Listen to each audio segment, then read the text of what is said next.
Jadi memang sengaja ngedu antara ulama dengan habaib, antara NU sama NU. Dan saya orang NU. Soalnya mereka ketika ngedu itu pakai lambang NU. Jadi seakan-akan ini dari PBNU, padahal kami orang PBNU, kami ya Miftah dan kiai-kiai yang lain gak senang dengan gerakannya tukang fitnah itu. Paham ya, harap dicatat ini. Sampai ada beberapa ketua cabang yang gawe pengumuman ranting MBC gak oleh ngundang Habib. Ya Allah, teman-teman kon kang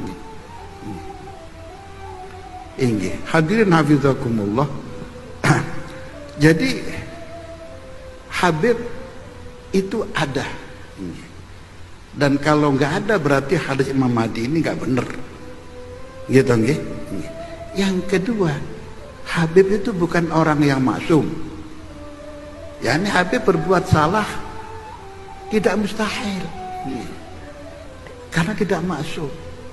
Tapi Anda mencintai Rasulullah, mencintai guru, mencintai keluarga guru, gitu nggih. Sampean kan dianjurkan dalam ilmu ta'lim mencintai anaknya guru, gus-gus. Lah gitu nggih, demi hormat kepada guru. Tapi gus meler yo pirang-pirang. Gus melerno megelno nggih, gak titik nggih. Wis gak gelem ngaji lap mekhelap. Nutupi gobloke. Inggih. Tapi karena kecintaan kita kepada guru, juga kita cinta kepada anaknya guru, lek ana Gus sing meler, ilingno sing api, aja ngono Gus. Minimal aja turuti nakale. Lek sampean nuruti nakale, kowe lak jomplongno Gus. Juga demikian kalau ada Habib yang nakal, ilingno. Demi kecintaan sampean kepada Rasulullah sallallahu alaihi wasallam. Tolong Gus, sampean iki anak kiai, sampean kelakuan ini ditiru karo sing duduk anak kiai.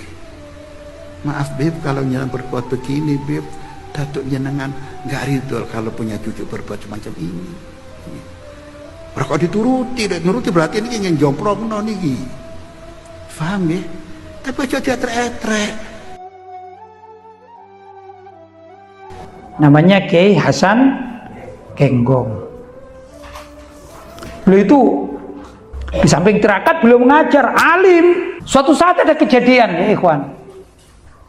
Saat itu hari Jumat, Kiai Hasan Genggong itu turun dari khutbah Jumat dan sholat. Tiba-tiba beliau menjerit dengan mengatakan innalillah, innalillah.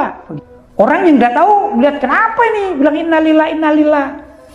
Ternyata ada rombongan gitu ya, orang naik sampan gitu ya, itu ke tengah laut, kemudian terbalik itu.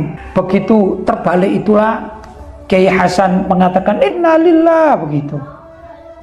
Ya ikhwan, 3 hari berikutnya tatkala Kiai Hasan Genggong ini di rumahnya, beliau ditemani oleh seorang kiai namanya Kiai Mudhar. Maka tiba-tiba ada 2 orang tamu. 2 orang tamu ini menemui Kiai Hasan Genggong dan mengatakan, wahai Kiai, kami ucapkan ribuan terima kasih. Maka Kiai Hasan mengatakan alhamdulillah. Kiai Mudhar bingung ini 3 orang ini ada apa sih, kok aneh gitu ya. Setelah Kiai Hasan Genggong masuk dan wajahnya berseri-seri masuk ke dalamnya, maka bertanyalah Kiai Mudhar ini kepada 2 tamu itu, wahai bapak-bapak, ada apa ini kejadiannya?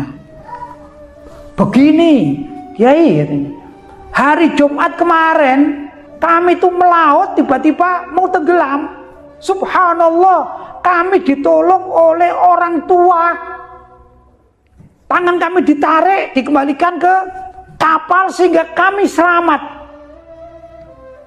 Setelah kami ini mendarat, akhirnya kami akan terima kasih, tapi tidak ketemu sama orang tua ini. Maka kami bertanya kepada masyarakat, kira-kira siapa orang tua yang wajahnya begini, badannya begini, sifatnya begini. Ya, maka masyarakat mengatakan, oh itu pasti Kiai Hasan Genggong. Di mana rumahnya? Oh sebelah sana. Akhirnya datanglah dua orang ini ke rumahnya Kiai Hasan Genggong dan bertemu, langsung mengatakan, subhanallah, ini orang yang nolong saya ini, kita ini, baik kita berterima kasih. Langsung mencium tangan beliau, mengatakan terima kasih, alhamdulillah.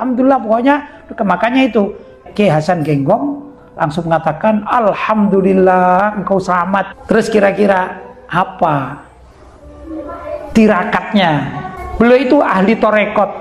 Torekot itu satu jalan, ya, kumpulan seseorang yang melakukan amalan-amalan tertentu sesuai dengan ajaran dari mursyid atau gurunya. Ada torekot Tijani, torekot Syadzili, ya, masih banyak. Nah, Kiai Hasan Genggong itu mengikuti torekot Naqsyabandiyah Ba'alawiyah. Tatkala beliau masih muda beliau itu mengikuti torekot Naqsyabandiyah, begitu. Berjalan, mengamalkan, aktif sesuai dengan aturan yang diterapkan oleh mursyid torekot Naqsyabandiyah. Tapi Kiai Hasan Genggong itu merangkap dengan torekot Ba'alawiyah, begitu. Naqsyabandiyah ada aturan sendiri. Tatkala beliau mulai menggeluti dunia torekot, ya, sampai masa tertentu, begitu waktu sudah agak sepuh, beliau ketemu seorang habib dari Yaman yang mengajarkan beliau torekot Ba'alawi, begitu.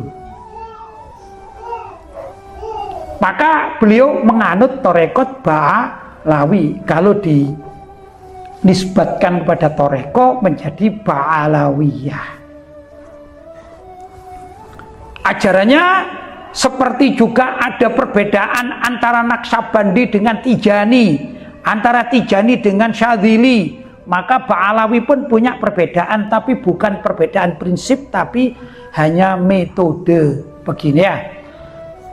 Itu siapa namanya? Kiai Hasan Genggong.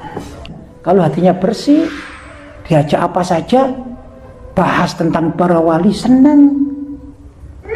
Kita tidak kenal namanya Kiai Hasan Genggong, tidak kenal.